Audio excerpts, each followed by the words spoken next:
Hi, this is a video for my future self and anyone else that wants to learn how to sew a perfect curve. I'm making this Persephone quilt and it has 24 of these little moon shapes, and here they are. I just made them, and I'll tell you what, you learn something after making 24 of these guys. I took a class actually about how to sew curves, and it really didn't help me at all. It was only through going through this process and kind of devising my own way that I ended up having pretty much a flawless curve. And I'm going to show you how I did that. The first part is how to cut. And that might seem obvious, but with a curve, it's not as obvious. So what I learned was that anywhere there's a straight edge, go ahead and use your rotary cutter and a small little ruler to just go ahead and lay it on top and cut those two straight edges just with the rotary cutter. And then what you do is you mark the curved edge using a pencil like this. And then you can just cut it out. So I'm gonna go ahead and do that boring part and just show you. I'm gonna have getting that straight. Those two straight edges, and this is one of those wonderful mats that rotates for you so that you can stay in the same place with the same good reach. Okay, there we go. There's that second side. Okay, and then as I mentioned, I'm just going to take this off now. I'm going to use this pencil here. And if you haven't used a pencil like this, I suppose there's other methods. You know, if you want to, you could pin this down, but I just find that just by laying it flat and by making a gentle, just tracing that line, in my case, the blue pencil is working pretty well for me. And then now that I'm removing this, I can easily see the line, and then I can just use a pair of scissors here. And you're gonna cut on the inside of the pencil line because remember, the pencil line's kind of marking on the outside. So there we go, marking the outside, cutting the inside. And I had tried pinning this and just cutting around the pins like you do with the sewing pattern, and I found that that was really irregular and it didn't give me the smooth curve. Like, that's a beautiful smooth curve now. And it was because I didn't have to fight anything because I had traced it. Okay, so now part two is how do we get these guys to sew together nicely? And I'm going to show you a couple examples of things. You know, towards the end, this is when I got my technique down. But earlier, you're going to see that what happens is, as is typical, you'll start from one end, and this is how I was taught to do it. You start from one end, and of course that lines up beautifully, right? Because you start at the end and you're matching everything up. But by the time you get here to the end, you're just wondering, where is this going to end up? And sometimes it ended up in a pretty nice place. By miracle, and I'd say more often than not, it would end up off somehow. Do you see how like that's not lining up well? And the reason why, and then sometimes the white would be bigger and sometimes the darker color would be bigger. And it had to do a lot with the stretch of each fabric. You don't really know, like this white is actually very stable. And in this case, this Juicy Juice fabric was just a little bit more flexible. Now here's a different example. This is Kona, both Kona and Kona, and they were both a little bit stiff. And in this case, it was the opposite, where I'd run short on the other end. So you don't really know how the stretch is going to go, and I had to tear out a whole bunch of these. And then that got old pretty quickly, as you can imagine. So what my new technique is I'm going to show you on this machine. I am sewing on a vintage Bernina, and this makes a difference. Because when I tried to do this on my big fancy machine, my big new Bernina,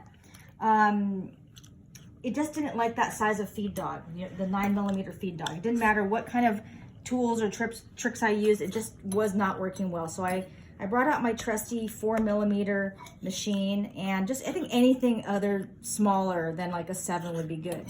And what I found was, you know, there's a big question of, oh, do I put the convex on top or do I put the concave on top? It does not matter with this technique. So what you do is you're gonna align those top edges with no regard to how the two pieces are fitting together. All you're doing is you're looking at the first, like basically the first inch of this coming together. And you know, you can use pins if you want. Mostly I developed this method because I don't want to use pins very much. Okay, and I'm also using this Ideal Seam Gauge, which is an incredible tool for this. I made a separate video about that. So I'm gonna go ahead and just sink my needle in here. Do you see this is just perfectly lined up there? And let's go ahead and just do this. And then I just kind of guide it here. Just looking, maybe just only like, what is that? Like looking a ½ inch ahead and just lining it up at that point and just matching it up. I'm not stretching either one.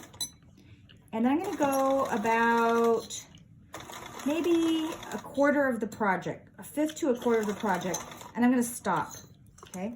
So now I'm pulling this out, and there we go. So you can see that I've just done one edge about a quarter of the way through towards the center. And I'm gonna flip it to the other side, and I'm gonna do the exact same thing. So now I've got the convex side on top. And again, I'm just looking at that first inch or so and just saying, it's almost like there's nothing that exists other than this first inch. So I'm gonna line that up perfectly. Again, pins will probably help here, but I'm not using them. And I'm gonna sink that. Do the exact same thing. Just sewing, just really caring about getting that first, oh, I don't know, fifth to, maybe it's just like about 2 inches worth, 2 or 3 inches worth at the most. Just kind of matching, not stretching anything. And then at this point, I'm pulling that out. You see I've got the two ends matching perfectly. So I know they're gonna look good when I end up with this project. I'm gonna have it perfectly fitting. And it doesn't really matter which fabric is stretchier. This happens to be the exact same line, so they're both a little bit stretchy fabric, a little less firm. But with this technique, you don't have to worry about that at all. So now what you do is you find that open edge and you find the middles. At this point, I'm gonna grab my pins and I'm gonna mark the center there. And I'm pinning it so that I don't extend over the edge because I don't want to have to maybe remove it in the same way. And then I can see at this point, I can then somewhat stretch it to fit. And what I'm doing is that I might decide, okay, the bottom side's a little gapier and I want the feed dogs. Feed dogs usually are better to put the gapier side on. So I'm looking at this, I'm like, yeah, this red's looking a little bit gapier. In this case, it's the convex side. So I'm gonna put that on the bottom, and then I'm gonna go ahead, and if you wanted to, you could pin this up if you wanted to, but I'm just gonna smush it. That's called easing in fabric, is when you kind of smush them to fit. And you might stretch one a little bit to ease it in, and you might squish it in a little bit, and it's a technique you need to, a good technique to learn. So then I'm gonna overlap a little bit with where I stopped off before. And then here we go again, just continuing on. And I know now that, and I'm barely having to do anything because this is lining up pretty well. So my centers are looking pretty good, where it's pinned. And then again, here I'm gonna line this up. I'm gonna look at it from the whole point of view. And in this case, I'm having to stretch the bottom just a tiny bit to deal with the curve here to ease those in together so that they're the same length, because this is the bias curve. And I'm just kind of using my fingers to hold it in place. You can use pins instead of your fingers like me. Going slowly here so that it's just easing in really smoothly. And then it's going to meet again and overlap. And I take this off, clip this, and you'll see, oops, take out that pin. And then you should see that I have this perfectly, these ends match up perfectly, that end and that end. And it's been eased in very evenly throughout the whole curve, so you won't see it pulling in any one direction. Once I go to press this, you'll see that it looks just perfect. And I tend to press this out like that, and then finger press this curve out so that there's no overhang there. And then do the same thing here. kind of, you know, I've heard the whole don't smush thing, don't smooth it out, but I'm smoothing it out because that helps me kind of press that seam out. And I like steam. Okay, so there you go. There is the perfectly sewn curve where everything meets up. And you saw how fast that was.